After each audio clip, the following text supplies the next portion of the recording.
তোমার ভিতরে এখনো অনেক টাইট। আমি একটু করলে আর পারব না। তোমার ভিতরে এত গরম কেন? আমার এটা তো পুড়ে যাবে। তোমার ভিতরে কি পানি ছেড়ে দিব? আমি জানতাম না যে আমার ভাইয়ের সাথে এমন সব কিছু করার সুযোগ পাব। আমার নাম প্রিয়াঙ্কা, আমার বয়স 9 বছর, এবং আমি এখন কলেজের প্রথম বর্ষে পড়ছি। আমার প্রিয় বিষয় হল রসায়ন। আমি রসায়ন এতটাই পছন্দ করি যে যখনই আমি কিছু নতুন শিখি তখন একটা অদ্ভুত উৎসাহ অনুভব করি।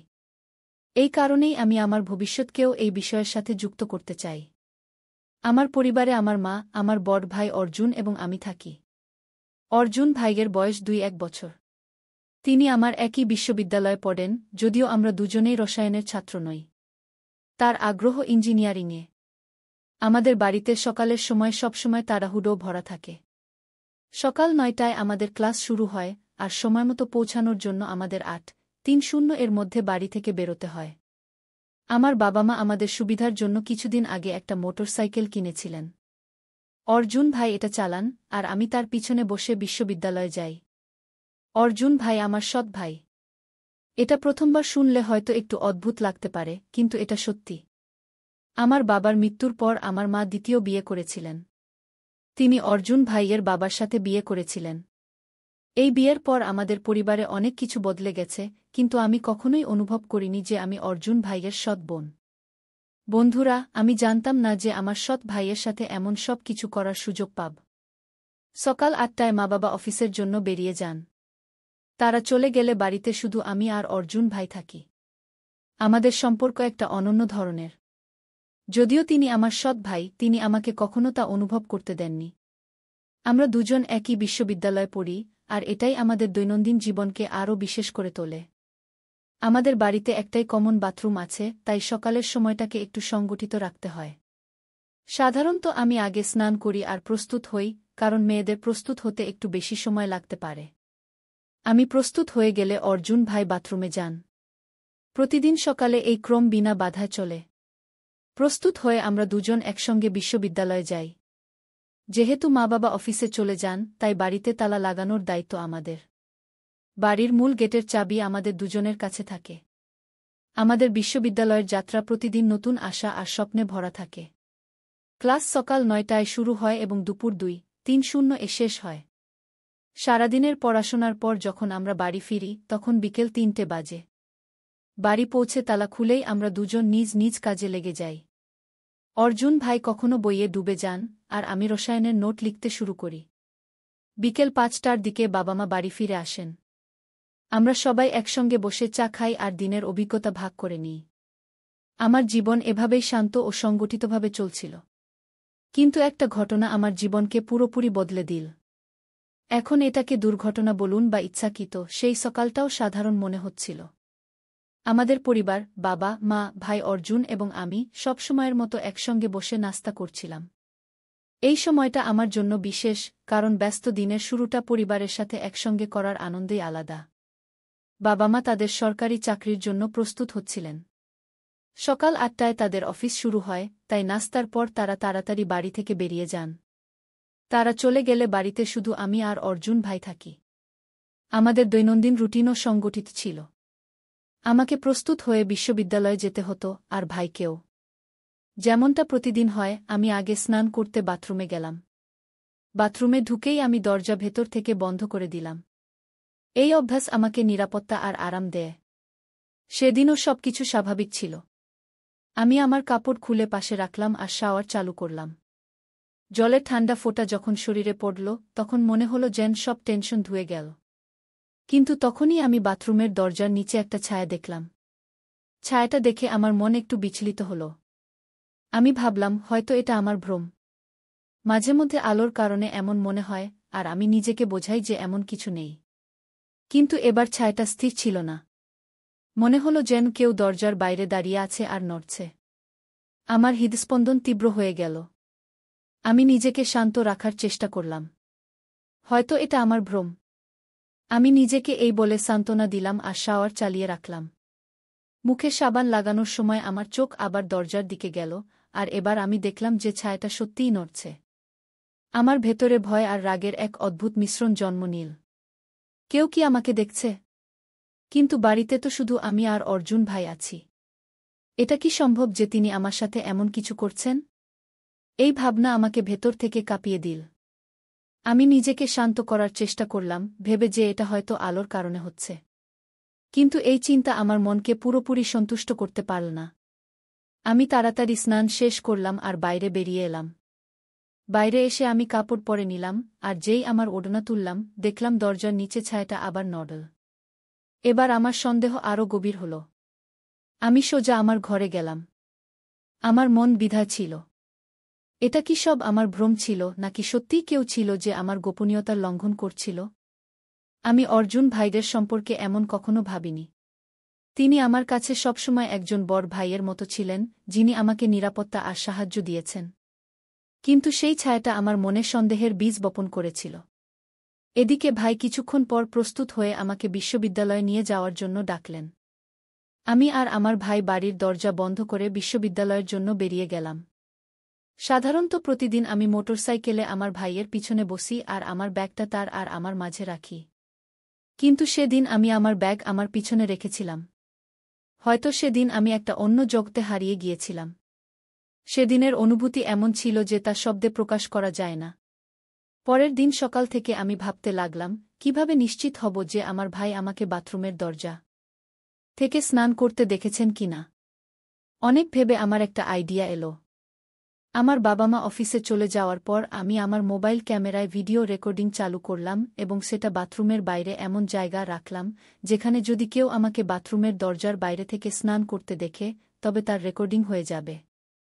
ক্যামেরাটা সেখানে রেখে আমি স্নান করতে বাথরুমে গেলাম এবং দরজা ভেতর থেকে বন্ধ করে দিলাম। দরজার দিকে তাকাতেই আমি আবার একটা ছায়া দেখলাম। ছায়াটা দেখেই আমি বুঝলাম যে যেই হোক, সে ক্যামেরায় ধরা পড়েছে। এটা ভাবতে ভাবতে আমি স্নান করছিলাম। স্নান শেষ করে যখন বাথরুম থেকে বেরিয়ে এলাম এবং আমার মোবাইল ফোনটা নিয়ে আমার ঘরে গেলাম, আমি ভিডিওটা চালু করলাম। দেখলাম, আমি যেই বাথরুমে ঢুকেছি আর দরজা বন্ধ করেছি তার কিছুক্ষণ পরে আমি যা দেখলাম তা বিশ্বাস করতে পারছিলাম না। আমি ভাবছিলাম, এটা কিভাবে সম্ভব? এরপর আমি আর আমার ভাই বিশ্ববিদ্যালয়ের জন্য বেরিয়ে পড়লাম। আমি মোটরসাইকেলের পিছনে বসে আমার ভাইকে জড়িয়ে ধরলাম এবং ভাবতে লাগলাম, কিভাবে ভাইকে আমার ভিডিওটা দেখাব। তখন ভাই বললেন, বাইক পড়ে যাবে কি? তুমি আমাকে এত জোরে ধরে রেখেছ কেন? আমি বললাম, জানি না কেন ভাই, আজ আমার কেমন যেন ভয় লাগছে। পুরো দিন পড়াশোনার পর আমি দুপুরে বাড়ি ফিরলাম। আমার মন সারাদিন এদিক ওদিক ঘুরছিল। আমি বুঝতে পারছিলাম না কিভাবে আমার ভাইকে সেই ভিডিওটা দেখাব। রাত 1:00টার দিকে আমি বিছানায় শুয়ে কাতরাচ্ছিলাম। ঘুম আমার চোখ থেকে কোষো দূরে ছিল। মনে একটা অদ্ভুত অস্থিরতা ছিল, যেন কিছু আমাকে ভেতর থেকে খেয়ে ফেলছে। আমি আমার ফোনটা হাতে নিলাম এবং সেই ভিডিওটা আবার খুললাম, যেটা আমি কিছুক্ষণ আগে রেকর্ড করেছিলাম। ভিডিওতে আমার সব আবেগ লুকিয়েছিল। এটা যেন আমার আত্মার একটা অংশ হয়ে গিয়েছিল। অনেক সাহস সঞ্চয় করে আমি সেই ভিডিওটা আমার ভাই অর্জুনের মোবাইলে পাঠিয়ে দিলাম। এই পদক্ষেপ আমাকে ভেতর থেকে একটু হালকা অনুভব করাল, কিন্তু সাথে ভয়ও ছিল। সে কি এটা দেখেছে? তার প্রতিক্রিয়া কি হবে? আমি বারবার ফোনের স্ক্রিনে চোখ বুলাচ্ছিলাম, দেখছিলাম ভিডিওটা কখন দেখা হবে। কিন্তু প্রায় 5 মিনিট পার হয়ে গেলেও ভিডিওটা দেখা হয়নি। এখন প্রশ্ন ছিল, অর্জুন কি ঘুমিয়ে পড়েছে নাকি সে জেনেবুঝে ভিডিওটা দেখছে না? সময় যেন থেমে গিয়েছিল। আমি অপেক্ষা করতে করতে 1 ঘন্টা পার হয়ে গেল, কিন্তু তবুও ভিডিও দেখার কোনো লক্ষণ ছিল না। আমার অস্থিরতা বাড়তে লাগল। রাতের সময় ছিল, সবাই ঘুমিয়ে পড়েছিল। তবুও আমি সেই ভিডিও আর অর্জুনের উত্তরের অপেক্ষায় ছিলাম। পরের দিন সকালে রবিবার ছিল। রবিবারে সবাই বাড়িতে থাকে, মা, বাবা, অর্জুন এবং আমি। আমরা সবাই একসঙ্গে নাস্তা করলাম। কিন্তু আমি অর্জুনের মুখে এমন কিছু দেখলাম না যে সে ভিডিওটা নিয়ে ভাবছে বা তার প্রতিক্রিয়া দিচ্ছে। আমার মনে হলো যে সে হয়তো এখনও ভিডিওটা দেখেনি। সকাল 1:00টার দিকে আমি আমার ঘরে একা বসেছিলাম। হঠাৎ আমার ফোন বেজে উঠল, দেখলাম অর্জুনের মেসেজ এসেছে। মেসেজটা খুলতেই আমার হৃদস্পন্দন তীব্র হয়ে গেল। তাতে লেখা ছিল, তুমি যে ভিডিওটা পাঠিয়েছ আমি দেখেছি।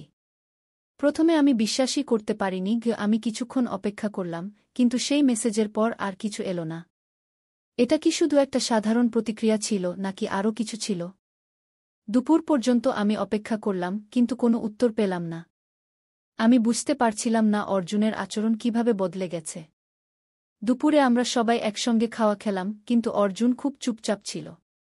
সে কিছু না বলে খাওয়া শেষ করে তার ঘরে চলে গেল। আমি বুঝলাম যে সে কিছু বলতে চাইছে না। আমি ধীরে ধীরে বাবা-মাকে বললাম, ভাই, আমি একটু পরে তোমার ঘরে এসে কিছু বোঝাতে চাই। অর্জুন কিছু না বলে খাওয়া শেষ করে ঘরে চলে গেল। সবার খাওয়া শেষ হওয়ার পর আমি বাবা-মার সাথে টেবিল পরিষ্কার করলাম এবং তারপর সোজা অর্জুনের ঘরে গেলাম। যখন আমি তার ঘরে গেলাম, দেখলাম সে জানালার কাছে দাঁড়িয়ে আছে, যেন কিছু ভাবার চেষ্টা করছে। আমি ধীরে ধীরে দরজা বন্ধ করলাম এবং তার কাছে গেলাম। ভাই, আমি বললাম, তুমি যে ভিডিওটা পাঠিয়েছিলে, তুমি কি সেটা দেখেছ? সে আমার দিকে তাকালো, তার চোখে অশ্রু ছিল। সে চুপ ছিল, যেন কিছু বলতে চায় কিন্তু বলতে পারছে না। তার কণ্ঠে একটা নীরবতা ছিল যা তার মনের অস্থিরতাকে প্রকাশ করছিল। দুঃখিত, সে ধীরে বলল, এটা দেখে আমার খুব খারাপ লেগেছে। কিন্তু আমি তাকে জড়িয়ে ধরলাম। ভাই, আমি ধীরে বললাম, এই বয়সে এমন ভুল হয়ে যায়। কোনো ব্যাপার না।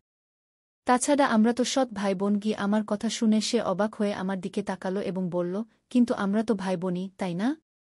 আমাদের এটা ভুলে যাওয়া উচিত নয়। আমাদের নিজেদের মর্যাদায় থাকা উচিত। তখন আমি তাকে খোঁচা দিয়ে বললাম, ওহো, এখন মর্যাদার কথা মনে পড়ছে? তখন মনে পড়েনি যখন তুমি আমাকে স্নান করতে দেখছিলে? তখন তোমার মর্যাদা কোথায় গিয়েছিল? তারপর আমি বললাম, এ নিয়ে চিন্তা করো না, ভাই। তুমি সবসময় আমার বড় ভাই থাকবে, আর আমি সবসময় তোমার ছোট বোন থাকব। তারপর আমি একটা চোখ টিপে বললাম, ভাই, একবার চেষ্টা করলে কিছু যায় আসে না। আমি কাল সন্ধ্যায় তোমার অপেক্ষা করব। এটা বলে আমি হাসতে হাসতে তার ঘর থেকে বেরিয়ে এলাম, আর সে অবাক হয়ে আমার দিকে তাকিয়ে রইল। সেই রাতে খাবার খাওয়ার সময় আমার বাবা-মার সামনে আমার ভাই বললেন, কাল বিশ্ববিদ্যালয়ে কোনো খেলার আয়োজন হচ্ছে, তাই আমি কাল বিশ্ববিদ্যালয়ে যাব না। তখন আমার মা বললেন, তাহলে প্রিয়াঙ্কারও যাওয়ার দরকার নেই। বাবা বললেন, অর্জুন, তোমার কি কোনো খেলায় আগ্রহ নেই? অর্জুন ভাই বললেন, জি বাবা, আমার ব্যাডমিন্টনে আগ্রহ আছে, কিন্তু সেখানে ব্যাডমিন্টনের আয়োজন হচ্ছে না। কিছু প্লেয়ার আছে যারা ছোট ছোট স্কুল থেকে এসে বিশ্ববিদ্যালয়ে তাদের প্র্যাকটিসের জন্য এসেছে। তখন বাবা বললেন, ঠিক আছে, তাহলে কাল তোমরা দুজনই বাড়িতে থাকো। আমি অর্জুন ভাইয়ের দিকে তাকালাম এবং হালকা হাসি দিলাম। পরের দিন আমার বাবা-মা অফিসে চলে যাওয়ার পর আমি অর্জুন ভাইয়ের ঘরে গেলাম এবং তাকে বিছানায় শুয়ে থাকতে দেখলাম। আমি বললাম, ভাই, তুমি আজ ক্লাসে না গিয়ে সারাদিন বাড়িতে থাকার প্ল্যান কেন করলে? সারাদিন আমার সাথে কি করবে? তুমি কি কোনো প্ল্যান করছো? তখন অর্জুন ভাই বললেন, কাল তুমি বলেছিলে না যে একবার চেষ্টা করলে কিছু যায় আসে না? ভুলে গেছ? তাই আমি বাড়িতে থাকতে চেয়েছিলাম। তখন আমি হেসে আমার ভাইকে বললাম, বাহ ভাই, তুমি তো বেশ স্মার্ট। কাল তো মগরমাছের অশ্রু ফেলে মর্যাদার বড় বড় কথা বলছিলে। এটা বলে আমি তাকে খোঁচাতে লাগলাম। তখন সে দৌড়ে আমার পিছনে এলো এবং আমাকে ধরে ফেল। বলল, তুমি ঠিকই বলেছিলে প্রিয়াঙ্কা। তাছাড়া আমরা তো সৎ ভাইবোন। একবার চেষ্টা করলে কিছু যায় আসে না। এটা বলে ভাই আমাকে ধরে তার বেডরুমে নিয়ে গেলেন এবং তারপর সব মর্যাদা ভুলে গেলেন। আমি একটু অস্বস্তিতে পড়ে গেলাম। আমি হাসতে হাসতে পরিবেশ হালকা করার চেষ্টা করলাম, কিন্তু অর্জুনের চোখে যে গভীরতা ছিল তা আমাকে অন্য কোথাও টেনে নিয়ে যাচ্ছিল। তার কথা, তার দৃষ্টি, সবকিছু আলাদা ছিল। আমার হৃদস্পন্দন বেড়ে গেল। এটা কি শুধু বন্ধুত্ব ছিল নাকি আরও কিছু? আমি বুঝতে পারছিলাম না। অর্জুন আমার কাছে এসে বলল, প্রিয়াঙ্কা, যদি বন্ধুত্ব এতটাই গভীর হয় যে তা মর্যাদাকেও ভালোবাসায় পরিণত করে, তাতে কি ভুল? তার কথায় যে সত্যতা ছিল তা আমাকে ভেতর থেকে ছুঁয়ে গেল। আমার মন দ্বিধায় ছিল। হৃদয় বলছিল যে সে হয়তো ঠিক বলছে, কিন্তু আমার মন বারবার আমাকে থামিয়ে দিচ্ছিল। আমি তাকে বোঝানোর চেষ্টা করলাম, অর্জুন, আমরা বন্ধু। আমাদের বন্ধুত্বের একটা সীমা আছে। তুমি এই সীমা লঙ্ঘন করতে পারো না। অর্জুনের মুখে তখনও হাসি ছিল, কিন্তু তার চোখে একটা গভীরতা ছিল। সে বলল, প্রিয়াঙ্কা, আমি কখনো কারো প্রতি এমন অনুভব করিনি। যখন থেকে তুমি আমার কাছাকাছি এসেছ, আমার মনে হয় আমি সম্পূর্ণ। যদি তুমি মনে করো আমি ভুল, তাহলে আমি তোমার সব কথা মেনে নেব। শুধু আমাকে বলো, তোমার হৃদয়ে আমার জন্য কি আছে? আমার মনে হলো যেন আমার হৃদস্পন্দন এক মুহূর্তের জন্য থেমে গেল। আমি তার চোখের দিকে তাকালাম এবং হঠাৎ বুঝলাম যে এটা শুধু বন্ধুত্ব নয়। আমার হৃদয়ের কোনো গভীর কোণে আমিও এটাই অনুভব করছিলাম। কিন্তু ভয় ছিল। আমরা কি এটা করতে পারি? আমার চোখে অশ্রু ছিল। আমি ধীরে বললাম, অর্জুন, আমার ভয় করছে। যদি আমরা এই পদক্ষেপ নিই তাহলে সবকিছু বদলে যাবে। আমাদের সম্পর্ক, আমাদের বন্ধুত্ব, সবকিছু। অর্জুন আমার কাছে এসে আমার হাত ধরে বলল, প্রিয়াঙ্কা, পরিবর্তনের ভয় পাওয়ার দরকার নেই। যদি আমাদের সম্পর্ক সত্যি হয় তাহলে এই পরিবর্তন আমাদের কিছু নতুন এবং সুন্দর দেবে। আমি তোমাকে কখনো কষ্ট দেব না, এটা আমার প্রতিশ্রুতি। তার কথায় এতটাই বিশ্বাস ছিল যে আমি নিজেকে থামাতে পারলাম না। আমি হালকা হাসির সাথে বললাম, তাহলে তুমি কি সত্যিই আমাদের সম্পর্ককে এতটা গুরুত্ব দাও? অর্জুন আমার চোখে চোখ রেখে বলল, তোমার বিনা আমার জীবন অসম্পূর্ণ। আমি গভীর শ্বাস নিলাম এবং অনুভব করলাম যে আমার হৃদয় তার কথাগুলো পুরোপুরি গ্রহণ করেছে। আমরা দুজন আমাদের হৃদয়ের আবেগ একে অপরের সাথে ভাগ করে নিলাম এবং তারপর একে অপরকে জড়িয়ে ধরলাম। সেই মুহূর্ত আমার জন্য বিশেষ ছিল, কারণ আমরা আর শুধু বন্ধু ছিলাম না। আমরা একটা নতুন যাত্রা শুরু করছিলাম, যেখানে ভালোবাসা এবং বিশ্বাস আমাদের পথপ্রদর্শক ছিল। কিন্তু এই যাত্রা একটা গোপনীয়তা ছিল। আমরা জানতাম যে এখনই এটা পৃথিবীর কাছে বলা ঠিক হবে না। পরের দিন সকালে যখন আমি উঠলাম তখন একটু অস্বস্তি অনুভব করছিলাম। আমার চিন্তায় দ্বিধা ছিল। আমরা কি ঠিক করেছি? আমরা কি আমাদের আবেগ এভাবে প্রকাশ করতে পারি? অর্জুন আমাকে দেখে জিজ্ঞেস করল, কি হয়েছে প্রিয়াঙ্কা? কিছু ভুল লাগছে? আমি মাথা নিচু করে বললাম, অর্জুন, সবকিছু খুব তাড়াতাড়ি হয়ে গেছে। আমি বুঝতে পারছি না এরপর কি হবে। আমাদের সম্পর্ককে সমাজ আর পরিবার কখনো বুঝবে না। অর্জুন আমার কাছে এসে বলল, প্রিয়াঙ্কা, যখন আমাদের ভালোবাসা সত্যি, তখন আমাদের কারো ভয় পাওয়ার দরকার নেই। কিন্তু তুমি যদি চাও, আমরা এটা গোপন রাখতে পারি, যতক্ষণ না সঠিক সময় আসে। আমি তার দিকে তাকিয়ে বললাম, আমি শুধু এটাই চাই যে আমরা একে অপরকে বুঝি এবং সমর্থন করি। যদি আমাদের মধ্যে ভরসা থাকে তাহলে আমরা সব মুশকিল পার করতে পারব। কিছুদিন সবকিছু ঠিকঠাক চল। আমরা দুজন ঠিক করলাম যে আমাদের আবেগকে আমরা আমাদের পড়াশোনা এবং ক্যারিয়ারের উপর হাবি হতে দেব না। কিন্তু ভালোবাসা এমন একটা জিনিস যা লুকিয়ে রাখা কখনো সহজ নয়। আজ কলেজের ক্যান্টিনে অর্জুন আর আমি চুপিসারে কথা বলছিলাম। আমাদের মধ্যে কিছু বিশেষ ছিল যা আমরা শব্দে বলতে পারছিলাম না, কিন্তু আমাদের চোখে তা স্পষ্ট প্রতিফলিত হচ্ছিল। তখনই আমাদের ক্লাসমেট রিমা আমাদের দেখে ফেল। তার প্রশ্নটা একটু হালকা মেজাজে ছিল, কিন্তু সে যে প্রশ্ন করছিল তা আমার হৃদয়কে একটু নাড়া দিচ্ছিল। আরে, কি চলছে তোমাদের মধ্যে? কিছু গড়বড় লাগছে, রিমা হাসতে হাসতে বলল। আমরা দুজন হকচকিয়ে গেলাম এবং কোনো সঠিক উত্তর না দিয়ে শুধু বললাম, আরে কিছু না, শুধু এমনিই কথা বলছিলাম। আমার মনে হচ্ছিল রিমার কিছু সন্দেহ হয়েছে, কিন্তু আমি কিছু বলতে পারলাম না। তার মনোযোগ এখন আমাদের কথার উপর ছিল। আমি বুঝতে পারছিলাম না এখন কি করা উচিত। সন্ধ্যায় যখন আমি একা বাড়িতে ছিলাম তখন হঠাৎ অর্জুনের ফোন এলো। প্রিয়াঙ্কা, আমার তোমার সাথে দেখা করতে হবে। একটা জরুরি কথা আছে। আমি ঘাবড়ে জিজ্ঞেস করলাম, কি হয়েছে? সব ঠিক আছে তো? অর্জুনের কণ্ঠে একটা নতুনত্ব ছিল, যেন কিছু বড় ঘটতে চলেছে। সে বলল, তুমি ছাদে এসো। কিছুটা অদ্ভুত লাগলেও আমি ছাদে যাওয়ার সিদ্ধান্ত নিলাম। সেখানে পৌঁছাতেই অর্জুন আমাকে দেখে দাঁড়িয়েছিল, তার হাতে একটা গোলাপ ফুল। আমি ঘাবড়ে তার দিকে তাকালাম। সে আমাকে দেখেই বলল, প্রিয়াঙ্কা, আমি তোমার বিনা এক মুহূর্তও ভাবতে পারি না। পৃথিবীর থেকে লুকিয়ে রাখব, কিন্তু এখন আমার মনে হয় এটা আর লুকিয়ে রাখার দরকার নেই। আমি সবার সামনে বলতে চাই যে আমি তোমাকে ভালোবাসি। আমি চুপ হয়ে গেলাম। সে কি সত্যি এটা বলছে? আমার হৃদয়ে একটা ঝড় উঠল। তার কথাগুলো এতটাই সৎ এবং সত্য ছিল যে আমার বুঝতে সময় লাগল। তার কথাগুলো আমাকে শিহরণ অনুভব করাল, কিন্তু সাথে ভয়ও লাগছিল। আমি ধীরে বললাম, অর্জুন, তুমি কি জানো এর মানে কি হবে?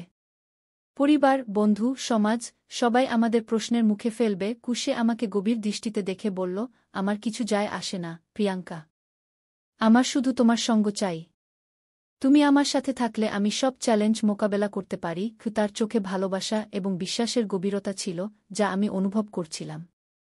আমার ভেতরের ভয় কিছুক্ষণের জন্য কমে গেল। আমার চোখে অশ্রু ছিল এবং আমি কিছু না বলে তার দিকে এগিয়ে গিয়ে গোলাপটা নিলাম। ধীরে বললাম, যদি তোমার ভালোবাসা এতটাই মজবুত হয় তাহলে আমিও সব চ্যালেঞ্জ মোকাবেলার জন্য প্রস্তুত। কিন্তু আমাদের বুদ্ধিমত্তার সাথে এগোতে হবে। আমরা দুজন একে অপরকে জড়িয়ে ধরলাম। সেই মুহূর্তে আমি অনুভব করলাম যে আমাদের সম্পর্ক এখন আর শুধু বন্ধুত্ব নয়। এটা একটা আবেগ ছিল যা আমাদের জীবনকে একটা নতুন মোড় দিতে পারে।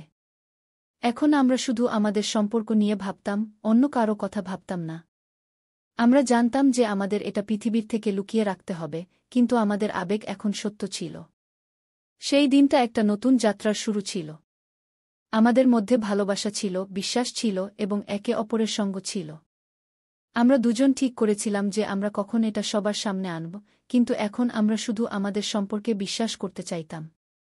একদিন যখন আমরা দুজন কলেজের কাছে একটা ক্যাফেতে বসেছিলাম, আমি অর্জুনকে জিজ্ঞেস করলাম, তুমি কি সত্যিই মনে করো আমাদের সম্পর্ক মজবুত থাকবে? তুমি কি কখনো ভেবেছ যে আমাদের সম্পর্ক যদি আমাদের পরিবার আর বন্ধুদের উপর প্রভাব ফেলে? অর্জুন হেসে আমার দিকে তাকিয়ে বলল, প্রিয়াঙ্কা, ভালোবাসা যে কোনো কঠিনাইয়ের থেকে বড়। যদি আমরা একে অপরের সাথে থাকি, তাহলে আমাদের যে কোনো পরিস্থিতির মোকাবেলার জন্য প্রস্তুত থাকতে হবে।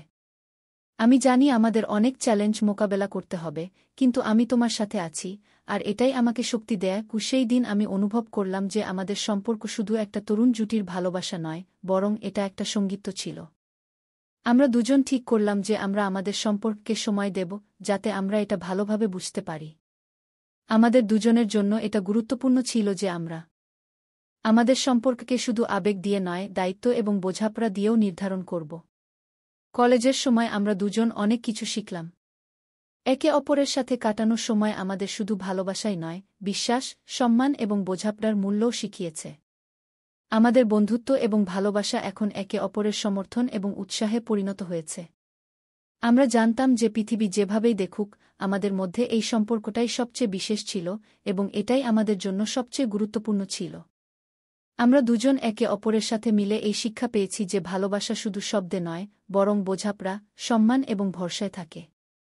এটাই সেই শক্তি ছিল যা আমাদের এই সম্পর্ক নিভিয়ে নেওয়ার প্রেরণা দিয়েছে। তো বন্ধুরা, এই গল্প তোমাদের কেমন লাগল? কমেন্ট করে অবশ্যই জানাও। পরের গল্পে আবার দেখা হবে। ততক্ষণ নিজের খেয়াল রাখো। ধন্যবাদ।